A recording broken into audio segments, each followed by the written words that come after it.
Your heart is lying to you on almost every single run, and the scary part is you've trained yourself to ignore it.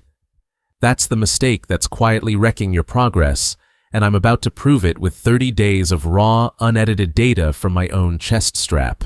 No hacks, no shortcuts. Just numbers that made me question everything I thought I knew about easy running. Let me set the scene. I strapped a heart rate monitor on for every run, every day, for a full month. Rain, heat, mornings. I didn't want to leave the bed, didn't matter. Same routes, same shoes, same stubborn guy convinced he already knew his own body. Day 1, a supposedly easy 4-miler, the kind of pace that should feel like a lazy Sunday conversation. My heart rate hit 172 on an easy run. That's not easy.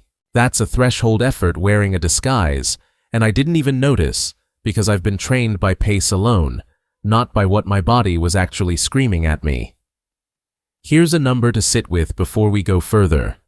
A review published in the journal Heart found that a resting heart rate above 80 beats per minute is linked to a meaningfully higher risk of death from any cause compared to people resting closer to 60. Read that again. Your resting heart rate isn't some throwaway stat on your smartwatch home screen. It's a report card on your entire cardiovascular system, written every single morning before you even get out of bed. And 30 days ago, mine was not passing that class. So, let's do the reality check nobody hands you before your next race entry gets confirmed. Most recreational runners are training at an intensity that feels hard-working, but is actually just quietly exhausting. You're not building an engine, you're just tired constantly and calling it commitment. Ask yourself honestly, right now, mid-video. When's the last time your easy day was actually easy? Not kind of manageable. Not, I could probably talk if I really tried. Actually easy, nose breathing, borderline boring, could recite your grocery list out loud easy. If you can't remember the last time that happened, that silence is the whole problem sitting right there in front of you.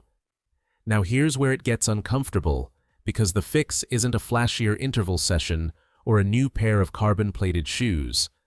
It's the opposite direction entirely. Stephen Seiler, a physiologist who spent years studying elite endurance athletes across multiple sports, documented something that quietly demolishes most amateur training plans. The best distance runners on the planet spend roughly 80% of their training at low, almost embarrassingly relaxed intensity, and only about 20% genuinely hard. Not a 50-50 split.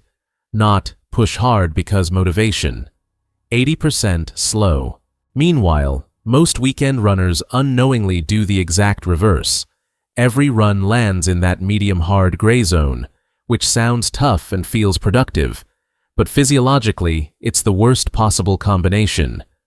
You're too fatigued to actually go fast on your hard days, and too keyed up to properly recover on your easy days. You end up marinating in low-grade fatigue for months and calling it consistency, when it's actually just erosion. So around day 12 of my experiment, I forced myself to slow down. And I mean insultingly slow. My easy pace dropped by almost 2 minutes per mile. My ego did not take that well. I'm fairly sure a few strangers on the trail assumed I was injured, or possibly lost. But watch what the data did. By day 20, running that exact same 4-mile loop at the exact same pace that spiked me to 172 beats per minute 2.5 weeks earlier, I stayed under 150. Same road, same lungs, same legs.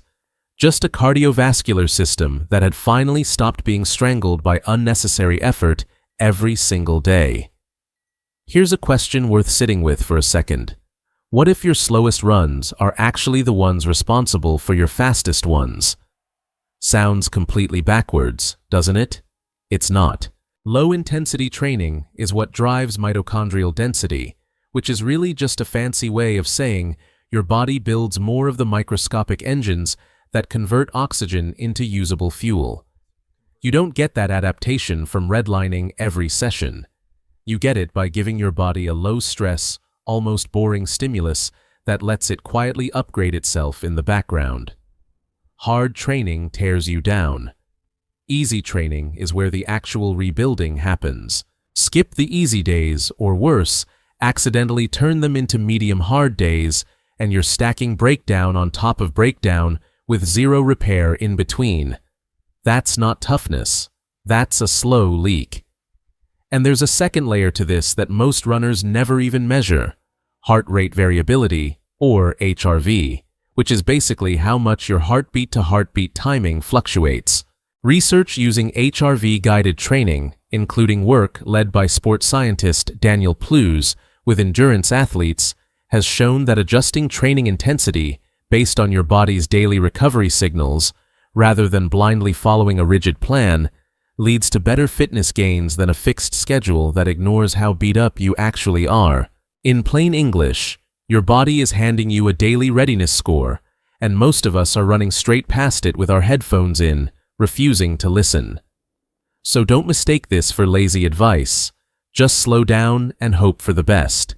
Because I promised you, this wouldn't turn into a textbook. Here's the practical version.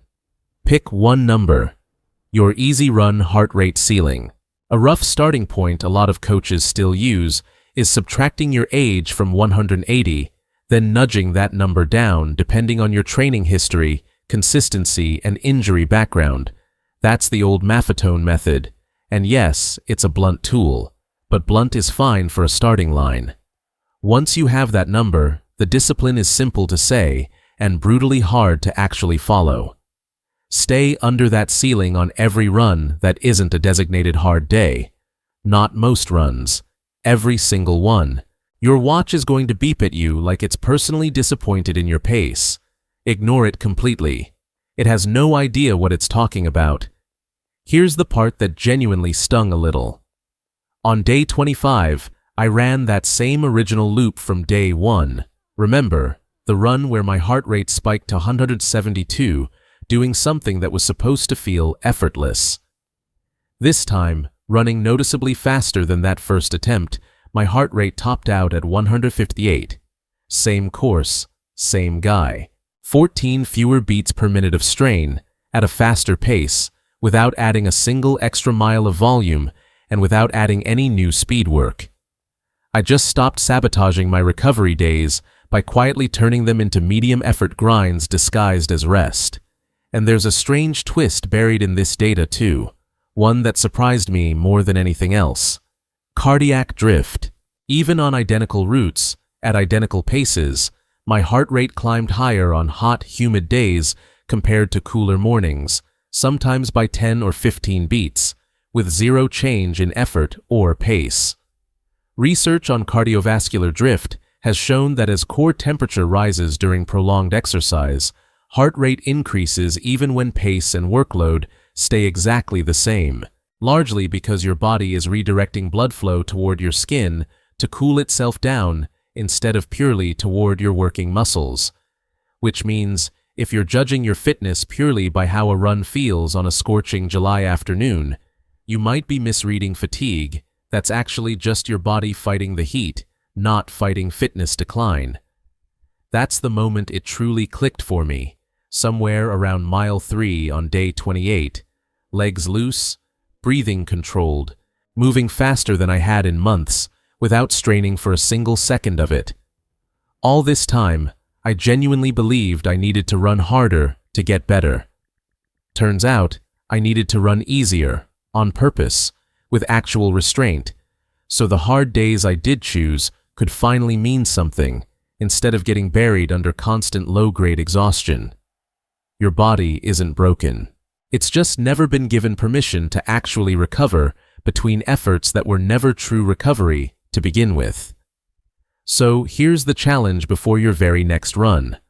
Look at your heart rate the second you start moving, and be brutally honest with yourself about which zone you're actually living in, not which zone you think you're in based on how tough you feel.